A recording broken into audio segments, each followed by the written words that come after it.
Sir Ramzan కి చాలా మంది అడుగుతున్నారు సార్, రంజాన్ స్టాక్ ఏమన్నా అవైలబుల్ ఉంది సార్ ఇప్పుడు? ఇది వచ్చేసి రంజాన్కి మొత్తం ఇదంతా ఇప్పుడు రంజాన్ ప్లస్ పెళ్లిల సీజన్ ప్లస్ ఉగాది అన్ని ఒకటేసారి వచ్చింది కాబట్టి మనకి రంజాన్ అనేది లేదు, ఉగాది అనేది లేదు. ఏ పండుగ తగ్గట్టు ఆ పండుగ స్టాక్ రెడీగా ఉంది.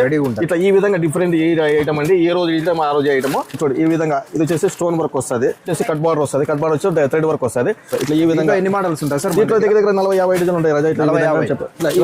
కుప్పలు చీరలు ఇక్కడైతే హెవీ స్టాక్ అయితే మెయింటైన్ చేస్తారండి పామిడిలో బాలాజీ టెక్స్టైల్స్. అడ్రస్ అయితే పామిడి అండి. పామిడిలో మెయిన్ బజార్కి వెళ్ళే రూట్ అయితే చూపిస్తాను చూడండి. ఇక్కడ ఎగ్జాక్ట్ గా వేప చెట్టు అయితే కనిపిస్తుంది. వేప చెట్టు దాటుకొని వచ్చినామంటే మెయిన్ బజార్ కి అయితే వెళ్ళిపోవచ్చు. మెయిన్ బజార్ వస్తుంది, ఇక్కడ లెఫ్ట్ అండి. ఇటైనా వెళ్ళొచ్చు అనమాట షాప్ కి. లేదంటే ఇంకా ఈజీ వే కావాలనుకుంటే స్ట్రైట్ గా వచ్చేయండి. ఎగ్జాక్ట్ గా స్ట్రైట్ గా వస్తే ఇక్కడ శివాలయం కి వెళ్లే రూట్ అయితే కనిపిస్తుంది అనమాట. భోగేశ్వర స్వామి టెంపుల్ కి వెళ్లే రూట్. శివాలయం టెంపుల్ అన్న భోగేశ్వర స్వామి టెంపుల్ అన్న రెండు ఒకటే అండి, మీరైతే కన్ఫ్యూజ్ అవ్వద్దు. ఆర్చ్ కింద నుంచి ఇలా వచ్చినామంటే స్ట్రైట్ గా ఇక్కడ మనకు షాప్ అయితే కనిపిస్తుంది. పెద్ద బ్యానర్ అయితే కనిపిస్తుంది అండి. పార్కింగ్ అంతా మంచి అనుకూలంగా ఉంటుంది. Shri Balaji textiles wholesale shop అండి. అన్ని రకాల చీరలు ఇక్కడైతే దొరుకుతాయి. చూడండి స్టాక్ అయితే చూడు ఈ విధంగా హెవీ స్టాక్ ఉంటుంది. కలర్స్ కూడా దీంట్లో ఎన్ని వస్తాయి సార్? ఒక డిజైన్ 6 కలర్లు రజా, ఒక డిజైన్ 6 కలర్లే అదనమాట. 8-10 చేయడం లేదండి, ఇప్పుడు ఓన్లీ 6 కలర్లు చేపిస్తున్నాము. 6 కలర్స్ ప్రతిదీ సూపర్ ఉంటుంది. ఒకసారి అయితే విజిట్ చేయండి, అలానే ఫాలో చేసుకోండి.